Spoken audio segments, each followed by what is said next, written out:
జిల్లాలో ఘనంగా Vivekananda youth district study circle కొత్త భవనం ప్రారంభం. ఈ కార్యక్రమానికి జిల్లా కలెక్టర్ మరియు జిల్లా ఎస్పీ, ఎమ్మెల్యే కందికుంట వెంకటప్రసాద్, జిల్లా విద్యాశాఖాధికారి, పలువురు విద్యాధికారులు, అధ్యాపకులు హాజరయ్యారు. ఈ కార్యక్రమంలో మాట్లాడిన ఎమ్మెల్యే కందికుంట వెంకటప్రసాద్, కదిరి నియోజకవర్గ యువతకు నాణ్యమైన అవకాశాలు కల్పించేందుకు ఎల్లప్పుడూ అండగా ఉంటామని తెలిపారు.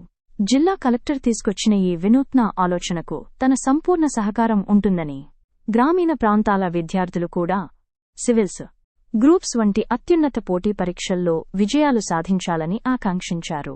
స్వామి వివేకానంద ఆశయాలను యువత ఆచరణలో పెట్టాలని, లక్ష్య సాధనలో క్రమశిక్షణ, అంకితభావం, నిరంతర కృషి ఎంతో అవసరమని ముఖ్య అతిథులు విద్యార్థులకు సూచించారు.